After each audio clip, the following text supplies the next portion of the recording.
आजूबाजूला संपूर्ण शेती आणि एकदम काळाकुट्ट अंधार. चांदणी रात्र पण नव्हती, थोडंसं दिवसा आला असता. पण अचानक काशीनाथ भाऊंच्याला शिकलं अंमनेरच्या दिशेने काहीतरी आकृती येताना दिसली.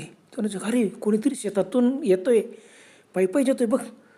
त्यांनी बघितलं, खरंच अंधारात कोणतरी येत होतं. मग यांनी लगेच मोबाईल फ्लॅशलाईट सुरू केला आणि लगेच समोर टाकला आणि एकदम दचकले.